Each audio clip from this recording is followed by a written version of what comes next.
ہیں جنہیں آپ کے رب نے کہا کہ میرے نبی سے پوچھ کے اندر جانا، بغیر پوچھے نہ جانا۔ آپ پہلی ہستی ہیں، میرے رب نے کہا آنا چاہیں تو لے آنا، رہنا چاہیں تو چھوڑ کے آ جانا۔ آپ نے فرمایا اگر میں کہوں تو میری جان نکالو گے؟ کہا جی نکالوں گا۔ تو آپ نے جبریل کو دیکھا، آدمی یہاں سے سوال کرتا ہے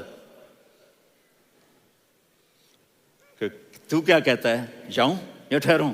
تو جبریل کہنے لگے یا رسول اللہ، اللہ آپ کی ملاقات کے شوق میں ہے۔ اوپر سارے سٹیج سج گئے ہیں آپ کے ویلکم کہنے کے لیے، آج ساتوں آسمان کے فرشتے اکٹھے۔ سنو اب میری آخری بات ہے۔ آپ نے کہا دیکھو حسن حسین کے لیے ہاتھ نہیں اٹھائے، دیکھ رہے تھے تڑپتا ہوا زہر میں اور کٹتا ہوا سر، ان کے لیے ہاتھ نہیں اٹھائے۔ آپ نے جبریل سے کہا جاؤ اللہ سے پوچھ کے آؤ میرے بعد میری امت کے ساتھ کیا کرے گا۔ یہ جو ہم بیٹھے ہوئے ہیں گناہوں کے داغ اپنے سینے پر لے کر، چہرے پر لے کر، کہا جاؤ پوچھ کے آؤ میری امت کے ساتھ کیا کرے۔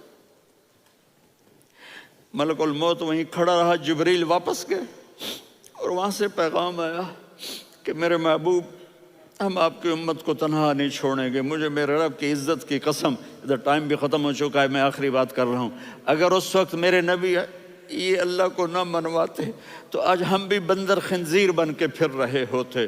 دعائیں دو اس کملی والے کو جو اپنا جگر کٹا گیا۔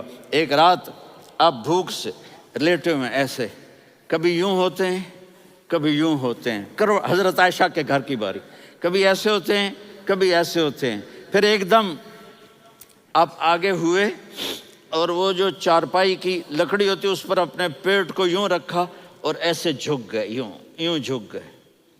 حضرت عائشہ بے قرار ہو کے کھڑی ہو بیٹھ گئے، یا رسول اللہ یہ آپ کیا کر رہے ہیں،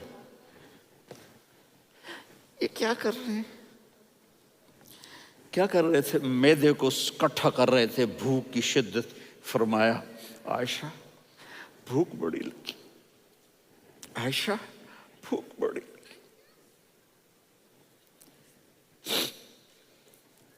جس کے لیے کائنات بنائے عائشہ بھوک بڑی لگی۔ تو حضرت عائشہ رونے لگی، یا رسول اللہ آپ یوں ہاتھ اٹھائیں گے اور آپ کے لیے سب کچھ آ جائے گا، آپ مانگتے کیوں؟ کہا عائشہ مجھ سے پہلے میرے بھائی انبیاء اسی فاقے میں گئے، میں بھی اسی فاقے میں اپنے رب سے ملاقات کروں گا۔ میرے عزیزوں، میرے بچوں، نوجوان بیٹھے ہو، بچیاں بچے، اپنا آئیڈیل اپنے نبی کو بناؤ، اپنا آئیڈیل اپنے نبی کو بناؤ اور نبی والے اخلاق سیکھو، آپ کے گھر آباد ہو جائیں گے۔ برداشت کرنا سیکھو، معاف کرنا سیکھو۔ اب آپ کینیڈین ہو یا جہاں سے بھی ہو، اس پاسپورٹ کی عزت کرو، یہاں کے قانون کا احترام کرو، یہاں وائلیشن نہ کرو، جھوٹ نہ بولو، کسی کو دھوکہ نہ دو۔ یہاں کی لڑکیوں سے اس لیے شادی نہ کرو کہ میرے پیپر بن جائیں، قیامت کے دن کالے منہ کے ساتھ اٹھائے جاؤ گے۔ اور جو حکومت تمہارے لیے قانون بناتی ہے اس کو فالو کرو، ٹیکس کی چوری مت کرو۔ یہ گورنمنٹ تم پر لگاتی ہے، ہماری حکومتیں تو لگاتی نہیں ہیں، لیکن یہ حکومت تو تم پہ لگاتی ہے، تو اللہ کے واسطے چور نہ بنو۔ ٹیکس کی چوری بہت بڑی چوری ہے کہ سب آپ کے کاموں کے لیے استعمال ہوتا ہے، تو یہاں کے قانون کو اوروں سے زیادہ اچھی طرح فالو کرو۔ دوسرا، یہاں غیر مسلم رہتے ہیں، سب کو عزت دو، سب کو عزت دو، ان کی خوشی میں ان کو مبارک دو۔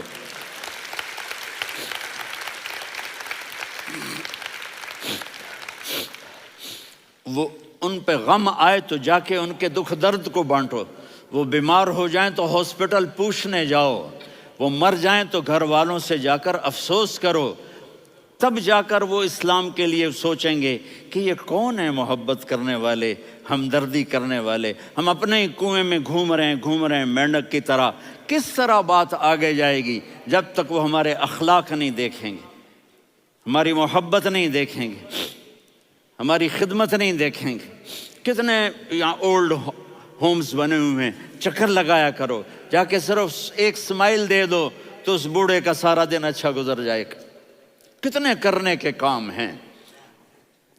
اگر آپ کے پاس کینیڈین پاسپورٹ ہے تو اب پاکستان میں جائیدادیں نہ بناؤ، یہاں اپنا سب کچھ خرچ کرو، وہاں کاروبار نہ کرو، یہاں کاروبار کرو، ادھر زکوٰۃ نہ دو، ادھر زکوٰۃ دو، یہاں بھی بہت زکوٰۃ کے مستحق لوگ آپ کو ملیں گے، یہاں خرچ کرو۔